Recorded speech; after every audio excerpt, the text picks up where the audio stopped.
आज आपण Ganeshotsav special recipe बनवतोय उकडीचे मोदक। बघू शकता किती सुंदर झालेले आहे, एकदम टेस्टी आहे असे हे मोदक आहे। बऱ्याच लोकांना हे करताना अडचणी येतात, कधी पाती नीट होत नाही तर कधी सारण नीट होत नाही।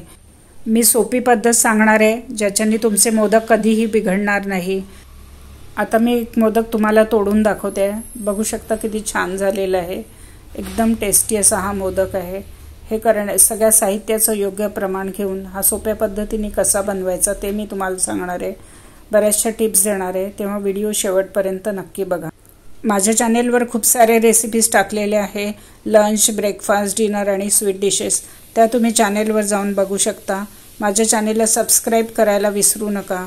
चला तर सुरू करूया रेसिपीला। नमस्कार, मी अनिता, माझ्या चॅनेलवर तुमचं स्वागत आहे।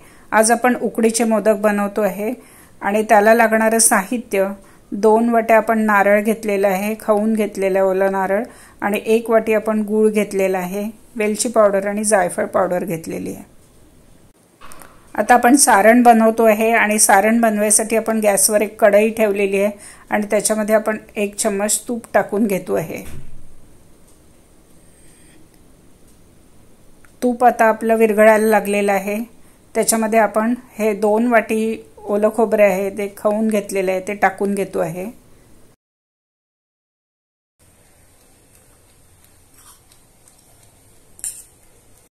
आणि त्याला आपण 1 मिनिट व्यवस्थित परतवून घेतो आहे तुपावर। गॅसची फ्लेम कमी ठेवायची परतवताना। आणि त्याच्यामध्ये आपण गूळ टाकून घेतो आहे 1 वाटी। 2 वाटी नारळ असेल तर 1 वाटी गूळ, अर्ध प्रमाण 2:1 रेशोमध्ये टाकायचं आहे। गूळ आपला आपण टाकून घेतलेला आहे। गॅसची फ्लेम आपण कमी ठेवलेली आहे। गूळ आणि खोबरं आपण व्यवस्थित मिक्स करून घेतो आहे। सतत ढवळत राहायचं नाही तर खाली लागू शकतो। आपल्याला फक्त गूळ विरघळून घ्यायचं आहे। गुळाच्या ऐवजी तुम्ही साखर पण वापरू शकता किंवा मग गूळ आणि साखर दोन्ही अर्ध करून मिक्स करून घेऊ शकता, पण त्याचं प्रमाण मात्र सारखंच ठेवायचं। 2 वाट्या जर नारळ असेल तर 1 वाटी आपल्याला गूळ घ्यायचा आहे। आता आपला गूळ विरघळायला लागलेला आहे। आता सतत परतवत राहायचं आहे, याला कमी गॅसवर आपण परतवून घेतो आहे। आपला गूळ विरघळलेला आहे, बघू शकता किती छान मिक्स झालेलं आहे सगळं। आता आपण गॅसची फ्लेम बंद करून घेतो आहे आणि त्याच्यामध्ये आपण 1 चम्मच मिल्क पावडर टाकून घेतो आहे। मिल्क पावडरने आपलं सारण आहे ते थोडंसं घट्ट होईल। त्याच्यात जर पाण्याचा अंश असेल तर तो सगळा चालला जातो मिल्क पावडरने। त्याच्यामध्ये आपण आता वेलची पावडर टाकतो आहे अर्धा चम्मच। ही कुटून घेतलेली वेलची आहे, एकदम सुंदर सुगंध येतो। अर्धा चम्मच जायफळ पावडर टाकतो आहे, ह्याची पण टेस्ट खूप छान येते। 1 पिंच आपण मीठ टाकून घेतो आहे आणि मिक्स करून घेतो आहे। आपलं सारण तयार झालेलं आहे, आपण एका प्लेटमध्ये काढून त्याला थंड करून घेतो आहे।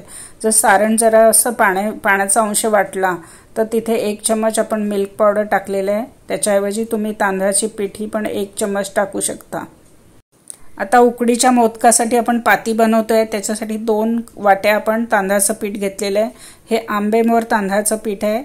आंबेमोहर तांदूळ स्वच्छ धुवून पंख्याच्या खाली त्याला वाळवून नंतर गिरणीवरनं दळून आणलेलं आहे। तुम्ही बासमती घेऊ शकता, इंद्रायणी तांदूळ घेऊ शकता, किंवा तुमच्याकडे नसेल सुगंधी तांदूळ तर साधा रॅशनचा तांदूळ घेतला तरी चालतो। गॅसवर आपण एक कढई ठेवलेली आहे, जाडबुडाची कढई घेतलेली आहे आणि त्याच्यामध्ये आपण 2 वाटी पाणी टाकून घेतोय। ज्या वाटीने तांदळाचं पीठ घेतलंय त्याच वाटीने पाणी घ्यायचं।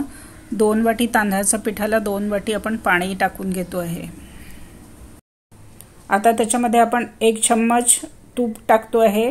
एका वाटीला अर्धा चम्मच या प्रमाणात तूप घ्यायचं, खूप जास्त तूप टाकायचं नाही। आता आपण 4 चम्मच दूध टाकून घेतोय।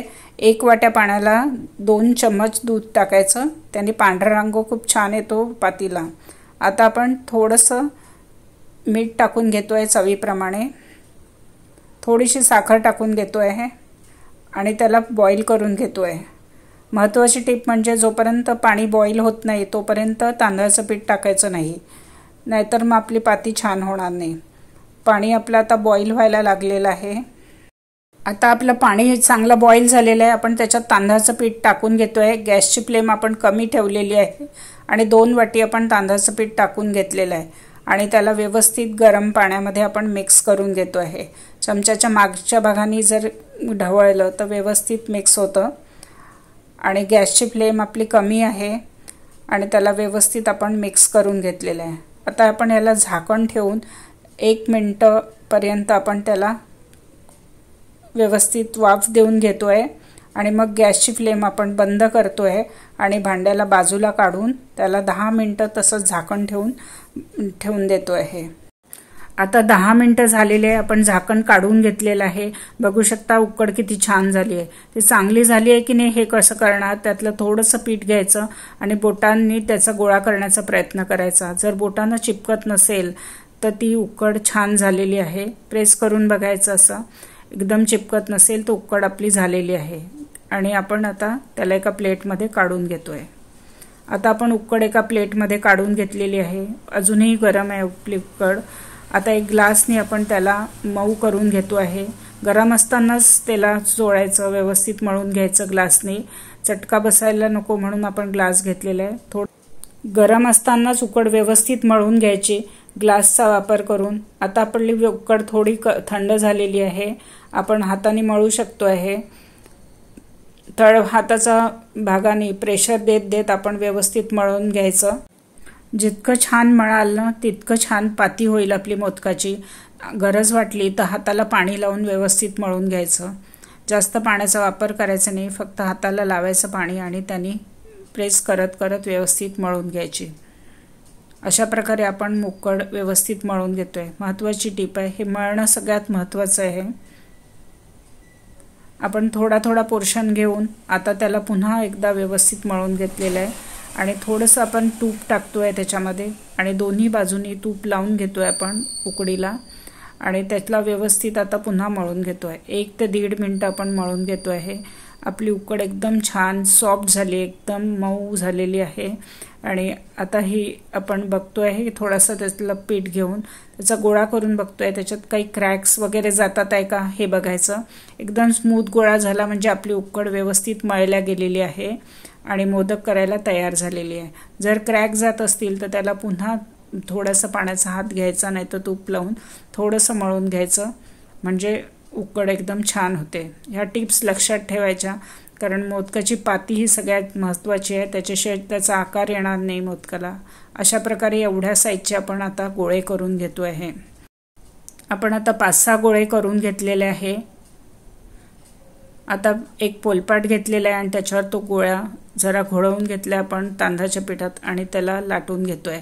सेंटरला थोडंसं जाडं असलं तरी चालेल, पण काठाने सगळी काठ व्यवस्थित पातळ अशी लाटून घ्यायचे, नाहीतर हाताने आपण प्रेस करत करत त्याला पातळ करून घ्यायचं काठांनी। मध्ये थोडंसं जाड असलं तरी चालेल, पण काठाने सगळं पातळ असलं पाहिजे पाती। साधारण या साईजची आपण पाती करून घेतलेली आहे आणि त्याला पिठाचा हात घ्यायचा आणि अशा प्लेट्स, एक बोट वरती ठेवायचं आणि 2 बोटांनी मागेून पिंच मारत मारत कळ्या टाकून घ्यायच्या। जवळजवळ टाकण्याचा प्रयत्न करायचा, जितक्या जवळ टाकता येईल तितक्या जवळ कळ्या टाकायच्या आणि अशी वाटी करून घ्यायची त्याची।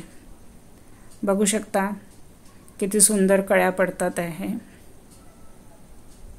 आणि त्याला खालपासून वरपर्यंत प्रेस करत जायचं एकेका कळीला आणि पुन्हा नवीन कळी टाकत जायची। अशा प्रकारे आपण सगळ्या कळ्या टाकून घेतलेल्या आहे आणि एक वाटी आपली तयार झालेली आहे। आता याच्यामध्ये आपण सारण भरून घेतोय। खूप जास्त भरायचं नाही आणि खूप कमी पण नाही। जास्त भरलं तर आपल्याला मोदक बंद करताना त्रास होऊ शकतो। आता प्रेस करून घ्यायचं सारण आणि मोदक आता एका हातात ठेवून सगळ्या कळ्यांची डायरेक्शन एकाच बाजूने ठेवायच्या, म्हणजे त्याचा आकार खूप छान होतो। आणि नंतर त्याला एका हाताने, दोन्ही हात फिरवायचे, पण एका हाताने त्याला दाबत दाबत बंद करण्याचा प्रयत्न करायचा। हळूहळू जवळ आणायचं, एकदम ताकद नाही लावायची, हलक्या हाताने त्याला जवळ आणायचं आणि जास्तीचं पीठ असेल तर ते काढून घ्यायचं आणि त्याचं तोंड व्यवस्थित बंद करायचं। बघू शकता किती छान झालेलं आहे। थोडंसं पीठ काढून घेतलं आपण आणि त्याला आकार देऊन घेतो आहे। आणि जर आपल्याला वाटलं की व्यवस्थित त्या पाकळ्या नाही आहेत तर एका चम्मच घ्यायचा, त्याला पाणी लावायचं आणि त्याला अशा प्रकारे आकार देऊन घ्यायचा। बघू शकता किती सुंदर झालेला आहे मोदक। अशाच प्रकारे बाकी सगळे मोदक आपण करून घेतोय। आपण 5-6 मोदक करून घेतलेले आहे। मोदक केल्यानंतर त्याला झाकून ठेवायचं, नाहीतर ते कडक येऊ शकतात। आणि आता आपण एक चाळणी घेतली आणि त्याच्यावर एक कापड आहे ते पिळून घेतलेलं आहे आणि तिथे ठेवून घेतलेलं आहे। नाहीतर तुम्ही तूप लावून घेऊ शकता चाळणीला। आणि एक एक मोदक आपण पाण्यात बुडवून ठेवतोय, म्हणजे मग ते व्यवस्थित वाफवले जातील। सगळ्या मोदकांना आपण पाण्यात बुडवून पुन्हा कापडावर ठेवून घेतोय। केळीचा पानाचाही वापर करू शकता तुम्ही कापडाच्या ऐवजी। सगळे मोदक आपण चाळणीत ठेवून घेतलेले आहे आणि आता त्याला वाफवून घेतोय आपण। आता आपण गॅसवर एक भांड्यामध्ये पाणी गरम करून घेतलेलं आहे। पाणी एकदम बॉईल झाल्यानंतरच चाळणी ठेवायची, आधी ठेवायची नाही। चाळणी आपण त्या गंजावर ठेवून घेतलेली आहे आणि प्रत्येक मोदकवर आपण केसरचे थोडेसे धागे टाकून घेतो आहे। त्याच्याने खूप छान केशरी रंग येतो। सगळ्या याच्यावर आपण टाकून घेतलेले आहे आणि आता याला आपण झाकण ठेवून 10 मिनिटं वाफवून घेतोय। खूप जास्त पण वाफवायचं नाही, बरोबर 10 मिनिटं आपण वाफवून घेतोय। गॅसची फ्लेम मीडियम ठेवायची आणि वाफवून घ्यायचं। आता 10 मिनिटं झालेली आहे। आपण आता झाकण उघडून बघतोय। आपले मोदक खूप छान झालेले आहे, एकदम छान स्टीम झालेले आहे। बघू शकता किती सुंदर दिसतात आहे। केशरी रंग पण उतरलाय केसरचा। आणि आता लागलीच ही चाळणी आपण काढून बाजूला ठेवून द्यायचं। इथेच जर ठेवले तर पाण्याच्या वाफेने अजून ते शिजत जातील। आता त्याला आपण चाळणीला बाजूला करून थंड करून घेतोय मोदकला। मोदक आपले थंड झालेले आहे, आपण त्याचं आता प्लेटिंग करून घेतोय। उकडीच्या मोदकचं आपण प्लेटिंग करून घेतलेलं आहे। बघू शकता किती सुंदर दिसतात आहे। एकदम टेस्टी असे मोदक आपले तयार झालेले आहे। या गणपतीला तुम्ही हे मोदक नक्की करून बघा। मी सांगितलेल्या टिप्स फॉलो करा आणि तुमचेही मोदक खूप सुंदर होतील। आणि कमेंट करून सांगायला विसरू नका की ही रेसिपी तुम्हाला कशी वाटली ते। माझ्या चॅनलला सबस्क्राईब करा, बेल आयकॉन दाबा, लाईक करा आणि जास्तीत जास्त शेअर करा। आणि पुन्हा भेटूया नवीन रेसिपीसोबत, इंटरेस्टिंग रेसिपीसोबत। धन्यवाद।